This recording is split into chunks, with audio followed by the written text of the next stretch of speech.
you see the backyard cottage that Team JQ. All right, here's another Ask the Q.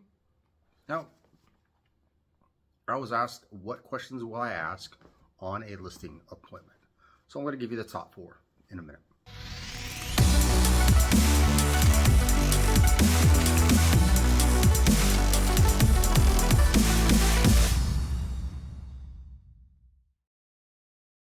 Let's go over the top 4 questions I'm going to ask you on our listing appointment. Number 1, are all the decision makers here? Because if we're going to sit down and have a discussion about selling your home, I would like all the decision makers there so we can have that discussion.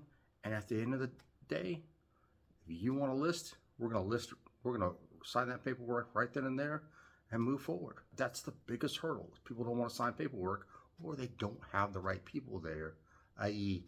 Husband's there but wife's not, or vice versa. So we want to get over that hurdle immediately. That's one of the questions I'm going to ask actually during the pre-listing appointment, and I'm going to ask it at the listing appointment. Question number 2, how did you arrive at that price? And that's a question you can ask the real estate agent, and the real estate agent should ask you. Now, the real estate agent, their answers should be backed by data. And what do I mean by that? I.e., hey, days on market are this, we're going to list it at this to ensure that we do not exceed days on market. I.e., days on market for a 4-bedroom, 3-bath house in Covington is 90 days. We expect 10 showings, and from those 10 showings, we'll get 1 contract. That's the type of data that I will present to you. Now, the data that I'll expect from a seller, it's going to be, hey, I got it off of Redfin, or I got it off of Zillow, etc. You name the website, and that's where they get their data from. But it's okay. I'm here to give concrete data to ensure that we actually sell the home. And it's not an inflated price. It's not something crazy. Because when I ask some people, hey, where did you get that price from? Or when I see something that, or a house that has been listed at, we'll say 100K over what I would have listed for, and it's now sitting for 2.5 weeks, a move-in ready home in Louisiana will sell. Let me say that again. A move-in ready home in Louisiana will sell. And it won't take 90 days like the current days on market. It will take maybe 30. So the first week, it should get a contract.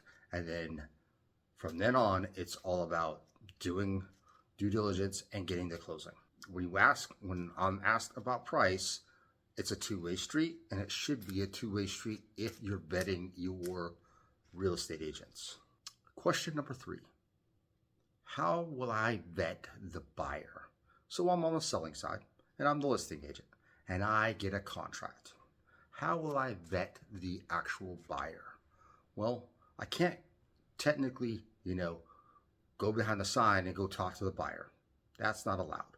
But what I can do is take that pre-approval letter that's required when you're putting a contract in with me and call that lender.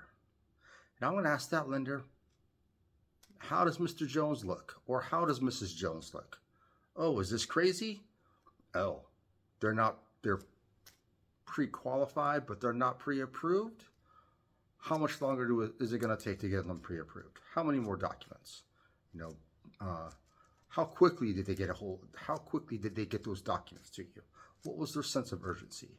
There's a line of questioning that I will ask the lender to ensure that we have a solid line of communication, and we know we have a solid buyer on our hands.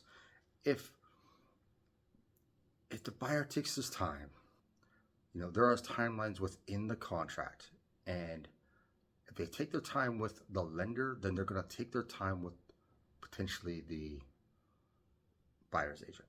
And we don't need delays. We need execution and completion. That's it.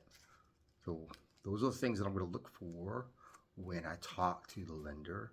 And those are the key warnings, i.e. indication and warnings that I'm going to look for while I have that conversation.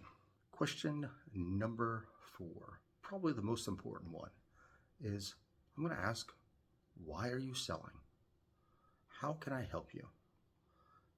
Because if I don't know why you're selling and I don't know your motivation, I can't be empathetic to you sell and help you out and think of ideas to potentially help sell your house and sell the product, because your house is now becoming a product. And I need to know the timeline, because if it's a long timeline, it's a different product. If it's a short timeline, it's a different product. So I'm going to ask, how can I help? And what is your timeline? And why are you selling? Those are all included in that last question, because it's a loaded question. Some people, hey, they've had a death in the family and that house is no longer a viable asset and they need to get rid of it. Okay, great. I'm here for you. Or, hey, we just had one of the 6 Ds, i.e. 5 Ds and an R. Yeah, let's go for the 5 Ds and an R. We had relocation. We had a death.